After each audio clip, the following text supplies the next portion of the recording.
We know that collectively Minnesota and the country going through a tough time right now, and today we're going to have a conversation with the Twin Cities pastor about moving forward, about healing, about emotions that are still raw. And joining us now, Pastor Edrin Williams from Sanctuary Covenant Church. Pastor, I notice I say that Minnesota having a tough time right now. Black Minnesotans and Black Americans have had a tough time for 400 years.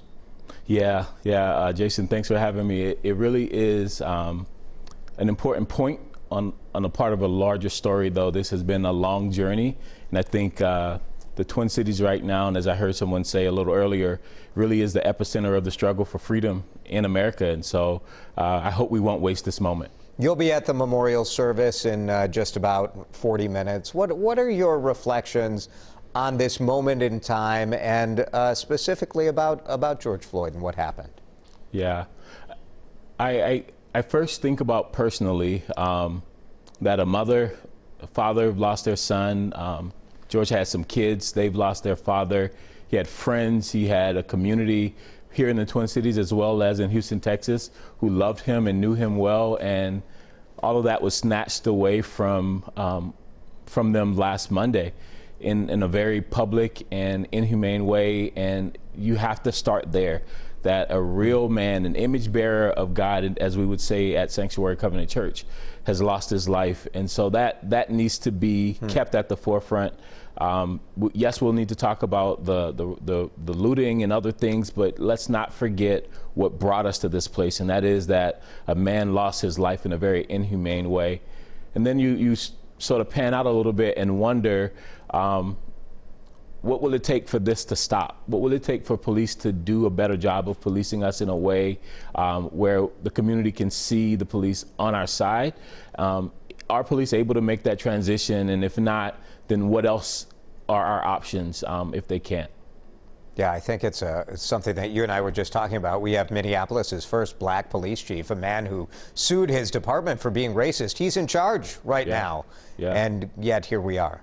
Yeah, and it tells you that this is bigger than just personal feelings, and it's bigger than whether you and I get along as individuals. There's something bigger and systemic at work here, and we have to look at the system. Tell me what you guys have been doing at Covenant right there on the north side of Minneapolis to try to take care of your neighborhood.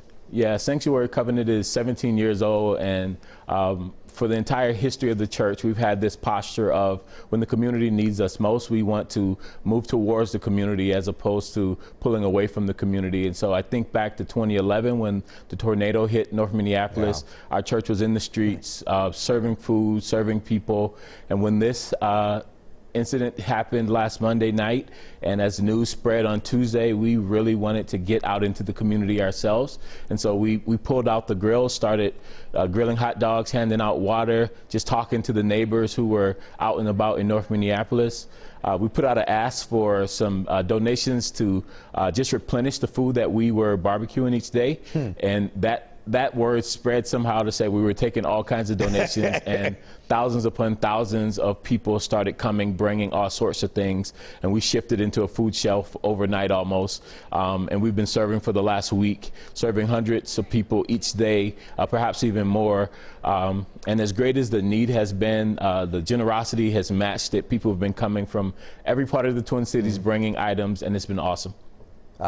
Is there hope right now? You know, I think the work of the church is to always help people to hold on to that hope.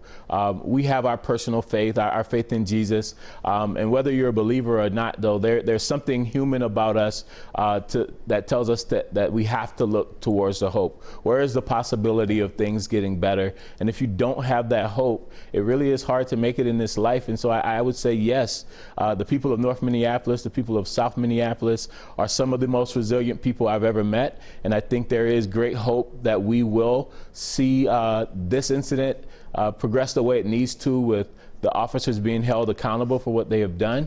But even if this moment doesn't go the way we want it to, people are not going to give up. They're going to keep fighting, struggling for freedom. And I think our leaders have a real opportunity here in the Twin Cities right now to do something about what the people are crying out for in the streets. Pastor Edrin Williams, Sanctuary Covenant Church, you're one of those leaders. Thanks for being with us here. Thanks for having me. Before you head off to the memorial.